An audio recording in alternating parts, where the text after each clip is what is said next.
സുഹൃത്തുക്കളെ, പ്രമോദ് വരുന്നവണ്ണാണ്. ഞാൻ പിന്നെ ഓണാഘോഷത്തിൽ പങ്കെടുക്കരുത് പറഞ്ഞില്ല ചില ആളുകളുടെ പിന്നെ പ്രസ്താവനകളും വീഡിയോകളും അതിനെതിരെ തന്നെയാണ് വീണ്ടും ഒരു വീഡിയോ ഇടുന്നത്. ഈ കേരളത്തിൽ ഇപ്പോൾ കലുഷിതമല്ല മതം. പക്ഷേ പ്രബുദ്ധ കേരളം എന്ന് പറയുന്ന കേരളത്തിലാണ് ഏറ്റവും കൂടുതൽ വർഗീയത ഉള്ളത്.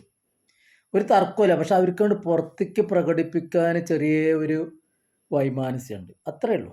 പക്ഷേ ഒരു 4 ഹിന്ദുക്കൾ കൂടിയാൽ അവിടെ മുസ്ലിങ്ങളെ പറ്റിയും, 4 മുസ്ലിങ്ങൾ കൂടിയാൽ അവിടെ ഹിന്ദുക്കളെക്കുറിച്ചും, 4 ക്രിസ്ത്യാനികൾ കൂടിയാൽ അവിടെ ഹിന്ദുക്കളെയും മുസ്ലിങ്ങളെക്കുറിച്ചും, പിന്നെ അവരുടെ മതം ശരിയല്ല, നമ്മളെ മതമാണ് ശരി, നമ്മളാണ് വലുത് എന്ന് പറയുന്ന ഏറ്റവും ക്രിമിനൽസുള്ള ഒരു സ്റ്റേറ്റാണ് കേരളം. ഒരു തർക്കമില്ല. അത് ഇവരുടെ ഒപ്പം നിൽക്കുമ്പോഴേ, ഈ 4 ഹിന്ദുക്കളൊപ്പം നിൽക്കുമ്പോഴേ അത് മനസ്സിലാവും. അപ്പം ഇപ്പോൾ പിന്നെ പല മൂല്യന്മാർ ഒരു താത്തയൊക്കെ ഡാൻസ് കളിക്കണതിനെതിരെയും ഓണത്തിന് പങ്കെടുക്കണതിനെതിരെയൊക്കെ പറയുന്നുണ്ട്. ഒരു 40-50 വർഷത്തെ മുമ്പുള്ളൊരു ചരിത്രം, വേണ്ട 30 വർഷങ്ങൾക്ക് മുമ്പുള്ളൊരു ചരിത്രം. അവിടെ കുറേ പിന്നെ മുസ്ലിങ്ങളുണ്ടാവും, ഹിന്ദുക്കളുണ്ടാവും. അന്നൊന്നും ഗൾഫ് ഇത്ര വ്യാപകമല്ല. അപ്പോൾ സ്ഥലമില്ലോൻ്റെ വീട്ടിൽ പോത്ത് കൂട്ടിയിട്ടും അവിടെ ഞാറ് നട്ടിട്ടും കൃഷിപ്പണി എടുത്തിട്ടും ജീവിച്ച ആളുകളാണ് ഇപ്പോൾ. പിന്നെ അവരെ മക്കളൊക്കെ ഗൾഫിൽ പോയിട്ടാണ് ഈ പണക്കാരായിട്ട് മാറിയത്. അതിൽ ഹിന്ദുക്കളും ഉണ്ട്, മുസ്ലിങ്ങളും ഉണ്ട്, ക്രിസ്ത്യാനികളും ഉണ്ട്. അപ്പോൾ അന്നൊക്കെ ഒരു കൂട്ടുകുടുംബം പോലെ ഉണ്ടായിരുന്ന. ഇപ്പം ഞാനൊക്കെ പഠിക്കണ കാലഘട്ടത്തിൽ ഹിന്ദു മുസ്ലിം ക്രിസ്ത്യൻ എന്ന് പറഞ്ഞിട്ടൊരു വകതിരുവന്നല്ല. അങ്ങനത്തെ ഒരു, അതായത് ആ പേര് പോലും ഞങ്ങൾ ഉച്ചരിച്ചിരുന്നില്ല എന്നുള്ളതാണ് സത്യം. ഇപ്പം ഈ മറ്റേ മോഡി വന്നതിന് ശേഷമാണ് ഈ ജാതി സ്പിരിറ്റും മത സ്പിരിറ്റും ഇത്രമാത്രം കൂടിയത്. ഒരു തർക്കമില്ല. വാജ്പേയി ഭരിക്കുമ്പോൾ പോലും ഈ ഹിന്ദു മുസ്ലിം ക്രിസ്ത്യൻ എന്ന് പറഞ്ഞിട്ടുള്ളൊരു വകതിരിവ് ഉണ്ടായിരുന്നില്ല. അങ്ങനെ ഒരു, അത് പറയണത് ഒരു മോശമാണ്, ഞാൻ ഹിന്ദു ആണ് എന്ന് പറയണത് ഒരു മോശമാണ് എന്നുള്ള കാഴ്ചപ്പാടുകാരാണ് 90% ഉണ്ടായിരുന്നത്. പിന്നെ വളരെ ഒരു 10% ഉള്ളൂ. അവർ ഒന്നും വിചാരിച്ചാൽ ഒന്നും കേരളത്തിൽ നടക്കൂല. ഈ മൂല്യന്മാരും ശശികലയൊക്കെ പറയണ ചില കാര്യങ്ങളിൽ ഒന്ന്, കേരളത്തിലെ പിന്നെ പ്രമുഖമായ ഒരു യുവജന സംഘടനയാണ് DYFI. ഈ DYFIയുടെ കണക്കെടുത്ത് പരിശോധിച്ചാൽ ജെമിനിയിലൊക്കെ നോക്കിയാൽ 10 ലക്ഷം കുപ്പി ബ്ലഡാണ് 10 കൊല്ലത്തിൻ്റെ ഇടയിൽ ഇവർ ജനങ്ങൾക്ക് വിതരണം ചെയ്തിട്ടില്ലേ. ജനങ്ങൾക്ക് വിതരണം ചെയ്യാറുള്ള ബ്ലഡ് ബാങ്കിൽ കൊടുത്തിട്ട് അത് രോഗികൾക്ക് കൊടുത്തിട്ടില്ലത് 10 ലക്ഷം കുപ്പികൾ. DYFIക്കാർക്ക് മതമില്ല എന്നുള്ളതാണ്, പിന്നെ കമ്മ്യൂണിസ്റ്റുകാർക്ക് മതമില്ല എന്നുള്ളതാണ് എല്ലാ ചണ്ടി ഭണ്ഡാരം വർഗീയ രാഷ്ട്രീയ പാർട്ടികളും പറയണത്. അതായത് സഹാക്കന്മാർക്ക് മതമല്ല. അപ്പം ഈ മതമില്ലാത്തവൻ്റെ ബ്ലഡാണ് ഈ 10 ലക്ഷം ആളുകൾക്ക് കയറ്റിയിട്ടുള്ളത്.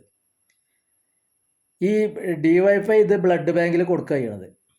ആ ബ്ലഡ് ബാങ്കിൽ ഇതിൽ ഹിന്ദുക്കൾക്കേ കൊടുക്കാവൂ, അല്ലെങ്കിൽ ഇത് ക്രിസ്ത്യാനികൾക്കേ കൊടുക്കാവൂ, അല്ലെങ്കിൽ ഇത് മുസ്ലിമിനെ കൊടുക്കാവൂ എന്ന് എഴുതി വെച്ചിട്ടില്ല. അപ്പം ഇപ്പം ഈ ഓണത്തിന് പറയണ ആൾക്കാരുടെ വീട്ടിലേക്കും ഈ ബ്ലഡ് പോയിട്ടുണ്ടാവും, ഈ DYFIക്കാരൻ്റെ ബ്ലഡ്. അപ്പം അതിൽ ഹിന്ദുക്കളെ ബ്ലഡും കയറിയിട്ടുണ്ടാവും. ഇനി അതൊന്നും വേണ്ട, ഇവരൊക്കെ ബ്ലഡിന് വേണ്ടി ആശ്രയിക്കണത് കേരളത്തിലെ 90% ഹിന്ദുക്കളുടെ ബ്ലഡ് തന്നെയാണ്. 90%, അതായത് പിന്നെ 80%-ഓളം ഹിന്ദുക്കൾ ഇവിടെ ഉണ്ട്. അവരുടെ ബ്ലഡാണ് ഈ കയറ്റിയിട്ടുള്ളത്. പിന്നെ എന്തിനാണ് നിങ്ങൾ ഈ വർഗീയത ഉണ്ടാക്കുന്നത്? ഇനിയിപ്പോൾ വേറെ ഈ മൂല്യന്മാരോട് ഒരു കാര്യം നോട്ടെ.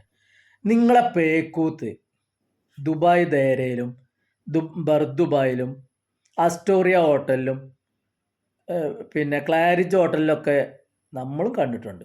ഇനി ഒന്നും വേണ്ട, ബാംഗ്ലൂർ വന്നാൽ ബാംഗ്ലൂർ മടിവാളയിലുള്ള പല ലോഡ്ജുകളിലും വന്നാൽ നിങ്ങളെ പേക്കൂത്തുകൾ കണ്ടിട്ടുണ്ട്. നിങ്ങൾ അവിടെ വേഷം മാറി ടീഷർട്ടും ജീൻസും ഇട്ടിട്ട് ബാർ ഡാൻസിൽ പോണതൊക്കെ നമ്മൾ കണ്ടിട്ടുണ്ട്. നമ്മൾ ഈ ലോകം കണ്ട തന്നെയാണ്. അപ്പോൾ ആ ഒരു പിന്നെ നിങ്ങളെ മതം നിങ്ങളിലൂടെ മതം അടിച്ചേൽപ്പിക്കുമ്പോൾ നിങ്ങൾ സ്വയം ആദ്യം ഒന്ന് നന്നാവുക, എന്നിട്ട് മതി മറ്റുള്ളവരെ നന്നാക്കൽ. മനസ്സിലായോ? നിങ്ങളെ പിന്നെ മൂല്യന്മാരും തങ്ങന്മാരും പിന്നെ സന്യാസിനിമാരും അമ്മമാരും ഒക്കെ ഈ കാട്ടിക്കൂട്ടണ തെമ്മാടിത്തം ഈ നാട്ടിലെല്ലാവർക്കും അറിയാം. പിന്നെ ഇതിനെയൊക്കെ തടയിടേണ്ട പോലീസും പട്ടാളവും ഗവൺമെൻറ്റൊക്കെ നിങ്ങൾക്ക് അനുകൂലമാണ്, മതത്തിന് അനുകൂലമാണ്. അതുകൊണ്ടാണ് ഈ പേക്കൂത്ത്, നിങ്ങളുടെ പേക്കൂത്തുകൾ തുടർന്ന് കൊണ്ടുപോകാൻ നിങ്ങൾക്ക് സാഹചര്യം ഒരുക്കണത്. അപ്പം ആ പെൺകുട്ടികളൊന്ന് ഡാൻസ് കളിച്ച് ചോദിച്ചാൽ എന്താ അതിൽ കുഴപ്പം? ഞാൻ ചോദിക്കട്ടെ, ലീഗിൻ്റെ ഖമറുന്നീസ അൻവർ അല്ലേ പിന്നെ RSSൻ്റെ ഫണ്ട് ഉദ്ഘാടനം ചെയ്തത്? VD സതീശൻ പോയിട്ടല്ലേ നിലവിളക്ക് ഗോവൾക്കറുടെ നിലവിളക്ക് കൊളുത്തിയത്? നാരങ്ങ വെള്ളം കലക്കി കൊടുത്തത് കുഞ്ഞാലിക്കുട്ടിയല്ലേ? അപ്പം ഇതിൻ്റെ രാഷ്ട്രീയം നോക്കിയാലും എന്തൊക്കെ നോക്കിയാലും നിങ്ങൾ പരസ്പര പൂരകമാണ്. അപ്പം അതെന്തിനാണ് മറ്റുള്ളവരെ തലയിലേക്ക് കെട്ടി എഴുന്നള്ളിപ്പിക്കണത് എന്നുള്ളതാണ് ചോദ്യം. പിന്നെ പള്ളിയിൽ പറയേണ്ടത് പള്ളിയിൽ പറയാം, മദ്രസയിൽ പറയേണ്ടത് മദ്രസയിൽ പറയാം, അമ്പലത്തിൽ പറയേണ്ടത് അമ്പലത്തിൽ പറയാം. ഇത് മൈക്ക കെട്ടി പുറത്തേക്ക് ഇട്ടാലും വീഡിയോ എടുത്തിട്ട് യൂട്യൂബിലും പിന്നെ ഇൻസ്റ്റയിലും ഇട്ടിട്ട് പൈസ ഉണ്ടാക്കലും ഒക്കെ നിങ്ങൾ ചെയ്യണ്ടല്ലോ. നിങ്ങൾക്ക് ഇതൊക്കെ അറാമാണല്ലോ. മാധ്യമങ്ങളൊക്കെ അറാമാണ്, TV അറാമാണ്, ക്യാമറ അറാമാണ്. അപ്പം ഇതൊക്കെ നിങ്ങൾ ചെയ്യണുണ്ട്. ഇതേ മൂല്യന്മാർ തന്നെയാണ് ഒരു 10-15 വർഷം മുമ്പ് TVക്കെതിരെയും പിന്നെ കല്യാണം വീഡിയോ ആക്കണതിനെതിരെ ഫത്വ പുറപ്പെടുവിച്ചത്. അതേ ഫത്വ പുറപ്പെടുവിച്ച അതേ തങ്ങളെ കൊയിലാണ്ടിയിലെ ഒരു തങ്ങളെ, ഞാൻ പേരെടുത്ത് പറയണില്ല, ആ തങ്ങളെ വീട്ടിൽ ഞാൻ കല്യാണത്തിന് പോയി. ലീഗിൻ്റെ വലിയ പ്രധാനപ്പെട്ട ഒരു നേതാവാണ്. അതായത് ഇപ്പോൾ കൊയിലാണ്ടി തങ്ങൾ പറഞ്ഞാൽ നിങ്ങൾക്ക് അറിയുണ്ടാവും. ആളുടെ പേരക്കുട്ടിയുടെ കല്യാണത്തിന് ഞാൻ പോയിട്ടുണ്ട്. അവിടെ കുതിരപ്പുറത്ത് ആനയിക്കാനും ചെണ്ടവാദ്യങ്ങളും ബാൻഡ് വാദ്യങ്ങളും അത് ക്യാമറയിൽ പകർത്താനും അന്നത്തെ കാലത്ത്, ഈ 10 വല്ല കാലത്ത് ചെയ്തിട്ടുണ്ട്. അപ്പം നിങ്ങൾക്ക് തൊടിയിലും ആവാം. അതാണ്. ബാക്കിയുള്ള പാവപ്പെട്ടവന് ഒന്നും പാടില്ല. ഒരു നേരം പോലെ സാരി എടുക്കാൻ പാടില്ല, സെൻ്റ് അടിക്കാൻ പാടില്ലാടോ. ഒരു പെൺകുട്ടിക്ക് സെൻ്റ് അടിക്കാൻ പറ്റില്ല, അവൾ വേശ്യയാണ്. എന്നാൽ ഇവൻ ടീഷർട്ട് ഇടാം, പിന്നെ ബർമുഡ ഇടാം, സെൻ്റ് അടിക്കാം, കീറിയ പാൻ്റ് ഇടാം. ഓനെ പിന്നെ എന്ത് അവയവവും പുറത്തേക്ക് കാട്ടി നടക്കാം. ഏത് ആൺകുട്ടികൾക്ക്. പെൺകുട്ടികൾക്ക് പറ്റില്ല. പെൺകുട്ടികൾക്ക് പറ്റില്ല എന്ന് മാത്രമല്ല, സെൻ്റ് അടിക്കാൻ പോലും പാടില്ല. അപ്പോൾ അവൾ വേശ്യയായി. നേരെ മറിച്ച് ഈ ആണുങ്ങളോ, അപ്പോൾ ഓൻ പുരുഷ വേശ്യയല്ലേ? അതും കൂടി നിങ്ങൾ പറഞ്ഞു തരും. നിങ്ങൾ ഈ പിന്നെ മതപ്രസംഗം നടത്തണ ഏതെങ്കിലും ഒരു മൂല്യർ സെൻ്റ് അടിക്കാതെ നടക്കണുണ്ടോ? അപ്പോൾ ഓൻ വേശ്യയാണോ? വേശ്യ മൂല്യരാണോ? അതൊന്ന് പറഞ്ഞു തരും നിങ്ങൾ. അപ്പം നിങ്ങൾക്ക് എന്തും ആവാം. ഈ ഭൂലോകത്തിലെ ഏറ്റവും വില കൂടിയ വാച്ച് അവന് ഉപയോഗിക്കണം. പിന്നെ ഇപ്പോൾ ഒരുത്താൻ കണ്ടില്ലേ, മക്കയിലേക്ക് കടന്നുപോയി. ഇപ്പോൾ ഓൻ കാട്ടിക്കൂട്ടണ അടുത്തെന്താ? അപ്പം നിങ്ങൾ സ്വയം അപഹാസ്യരാവുകയാണ്. പണ്ടും ഉണ്ടാകുന്നു കേട്ടോ. ഈ ഇപ്പം നമ്മളൊക്കെ പഠിക്കണ സ്കൂളിലൊക്കെ പഠിക്കണ കാലത്ത് കുറേ മൂല്യന്മാരെ ഞാൻ കണ്ടിട്ടുണ്ട്. നല്ല മൂല്യന്മാർ, 5 നേരം നിസ്കരിക്കണ മൂല്യന്മാർ. അന്ന് ഹാജി എന്നൊക്കെ പറഞ്ഞാൽ ഭയങ്കര ബഹുമാനമാണ്. അത് ഹിന്ദുക്കൾക്കടക്കം ഭയങ്കര ബഹുമാനം. അയാൾ ഹാജി മക്കയിൽ പോയി പിന്നെ ഇത് കഴിഞ്ഞ് വന്ന ആളെ ഭയങ്കര ബഹുമാനം. പക്ഷെ ഇപ്പം ഹാജിമാർക്ക് എന്ത് വിലയില്ലത്? അവൻ പ്രാർത്ഥിക്കണം. അവർ 5 നേരം നിസ്കരിക്കണമെന്നുണ്ടെങ്കിൽ ആ 5 നേരം നിസ്കരിക്കണത് തൊട്ട അയലോക്കക്കാരനെ എങ്ങനെ നശിച്ചു പോകണമെന്നാണ് പ്രാർത്ഥിക്കണത്. പിന്നെ ഹജ്ജിന് പോയിട്ട് എന്താ കാര്യം? ഹജ്ജിന് പോയിട്ട് നേരെ, എനിക്കറിയണ ഒരു വ്യക്തി ഹജ്ജിന് പോയിട്ട് നേരെ വന്നത് കരിപ്പൂർ ഇറങ്ങി, കരിപ്പൂരിൽ നിന്ന് നേരെ ബാംഗ്ലൂർ വന്നു. എൻ്റെ ലോഡ്ജിൽ വന്നിട്ട് ഫുള്ള് കള്ളുടിയാണ്. പിന്നെ ഹജ്ജിന് പോയിട്ട് എന്താ കാര്യം? ഇതാണ് നടക്കണത്. എന്നിട്ട് മറ്റുള്ളവരെ എങ്ങനെയൊക്കെ മതം പറഞ്ഞ് ഉപദ്രവിക്കാമെന്നാണ് നോക്കണത്. നിങ്ങൾ ചെയ്യേണ്ട ഒരു കാര്യം, നിങ്ങൾ മദ്രസയിൽ മതം പറഞ്ഞോളൂ, നിങ്ങൾ പള്ളിയിൽ മതം പറഞ്ഞോളൂ, അമ്പലത്തിൽ മതം പറഞ്ഞോളൂ, പിന്നെ ചർച്ചിൽ മതം പറഞ്ഞോളൂ. നിങ്ങൾ പിന്നെ പ്രബുദ്ധരായ നിങ്ങളെ മതവിശ്വാസികളോട് നിങ്ങളെ മതം പറഞ്ഞ് പിന്നെ ഉത്ബോധനം നടത്തുക. ഞങ്ങൾക്കതിൽ എതിർപ്പില്ല. പക്ഷെ പുറത്തേക്ക് പറഞ്ഞാൽ എന്നെ പോലെയുള്ള ആളുകൾ പ്രതികരിക്കും. കാരണം എൻ്റെ കൂട്ടുകാരിൽ 90% ആരാണ്? മുസ്ലിങ്ങളാണ്. ഞാൻ പറഞ്ഞില്ലേ, ഞാനിപ്പോഴും അഭിമാനത്തോട് കൂടിയിട്ട് പറയുന്നത്, എനിക്കൊരു ആക്സിഡൻ്റ് ഉണ്ടായി ഹോസ്പിറ്റലിൽ കിടന്നപ്പോൾ എന്നെ സഹായിച്ചത് അവിടുത്തെ എൻ്റെ നാട്ടിലെ പള്ളി കമ്മിറ്റിയാണ്. അപ്പോൾ എനിക്ക് അവരോട് ബഹുമാനം വേണ്ടേ? അവർക്കൊരു കാര്യം പറഞ്ഞാൽ നമ്മൾ ചെയ്തു കൊടുക്കണ്ടേ? ചെയ്തു കൊടുക്കാറുണ്ട്. എനിക്ക് ഇങ്ങോട്ടും ചെയ്യാറുണ്ട്, ഞാൻ അങ്ങോട്ടും ചെയ്യാറുണ്ട്. അതാണ് മതം. മനുഷ്യനാണ് മതം. മനുഷ്യനാണ് മതങ്ങളെ സൃഷ്ടിച്ചിട്ടുള്ളത്. പിന്നെ മതം മനുഷ്യനെ സൃഷ്ടിക്കല്ല ചെയ്തത്. മനുഷ്യനാണ് മതങ്ങളെ സൃഷ്ടിച്ചത്. എല്ലാ മതം, ബുദ്ധം, ജൈനം, സിഖ്, ഹിന്ദു മതം എന്ന് പറഞ്ഞാൽ ഒരു മതം തന്നെയല്ല. അത് സിന്ധു നദീതട സംസ്കാരത്തെ പേർഷ്യൻ ആളുകൾ വന്നിട്ട് ഹിന്ദു ആക്കിയതാ. അതാണ് ഹിന്ദു മതം. ഹിന്ദു എന്ന് പറഞ്ഞിട്ടൊരു മതം തന്നെയല്ല.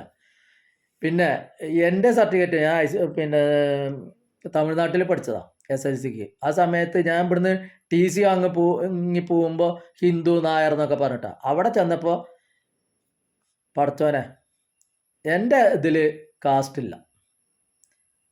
വളരെ നന്ദി. നമുക്ക് കാസ്റ്റ് ഇല്ലാതെ ജീവിക്കണം, മതമില്ലാതെ ജീവിക്കണം. അങ്ങനത്തെ ഒരു കേരളമാണ് നമ്മളൊക്കെ കാണുന്നത്. കാരണം ഇപ്പോൾ EMS ഒരമ്പലത്തിലും പോയിട്ടില്ല, നല്ല വൃത്തിയായിട്ട് മരണപ്പെട്ടു. അപ്പോൾ ഇതുകൊണ്ട് പിന്നെ അദ്ദേഹം എന്തായാലും സ്വർഗത്തിലേ പോയിട്ടുണ്ടാവും. കാരണം ഇത്രയും ജനങ്ങൾക്ക്, ഞങ്ങളെ പെരിന്തൽമണ്ണ ഭാഗത്ത് ഇത്രയും ജനങ്ങൾക്ക് സ്വന്തം ഭൂമി പിന്നെ പാട്ടക്കാരന് വെറുതെ കൊടുക്കുക. അദ്ദേഹം പിന്നെ സ്വർഗത്തിലല്ലാതെ എവിടെ പോവുക? ഇവരൊക്കെ എങ്ങോട്ടാ പോവുക? പൈസ ഇത്രയും കുമിഞ്ഞു കൂടി കയ്യിലുണ്ടായിട്ടും 10 ആളെ സഹായിക്കാത്ത ഇവനെ എങ്ങോട്ടാ പോവുക? നരകത്തിലേക്ക് പോവോ? നിങ്ങളാ സിറാത്ത് പാലം കടക്കൂല, ഒരു തർക്കമില്ല. പക്ഷേ ഈ ഡാൻസ് കളിച്ച പെൺകുട്ടികൾ എന്തായാലും സിറാത്ത് പാലം കടക്കും. കാരണം പടച്ചതൊക്കെ അവിടുന്ന് വിടുമ്പോൾ ഇനിയിപ്പോൾ അങ്ങനെ തന്നെ വിചാരിക്കുക, പടച്ചോണ്ട്, പടച്ചോനാണ് സൃഷ്ടി ഒക്കെ വിചാരിക്കുക. അപ്പോൾ പടച്ചോൻ പറഞ്ഞിട്ടുണ്ടാവില്ല ഈ പോയിട്ട് ഡാൻസ് കളിച്ചോ, മറ്റവനോട് പറഞ്ഞിട്ടുണ്ടാവും ഈ മതപ്രസംഗം നടത്തിക്കോ. പിന്നെ പടച്ചവൻ കുറച്ച് മതപ്രസംഗക്കാരോട്, ഈ ശശികല അടക്കല്ല ആൾക്കാരോട് പറഞ്ഞിട്ടുണ്ടാവും നിങ്ങൾ ഈ കുത്തിത്തിരിപ്പുണ്ടാക്ക്, എന്നിട്ട് ഇവിടെ ജനങ്ങളെ കൊല്ല് എന്ന് അവരോടും പറഞ്ഞിട്ടുണ്ടാവും. സൃഷ്ടിയാണുള്ളതൊക്കെ. അങ്ങനെ പറയുമ്പോൾ എന്തായാലും എല്ലാവർക്കും ഇപ്പം ഡാൻസ് കളിച്ച് ഈ പിന്നെ മതപ്രസംഗക്കാരുടെ പിന്നെ തെമ്മാടിത്തം അവസാനിപ്പിച്ച എല്ലാ പെൺകുട്ടികൾക്കും എല്ലാ ആൺകുട്ടികൾക്കും വളരെ അധികം നന്ദി രേഖപ്പെടുത്തുകയാണ്.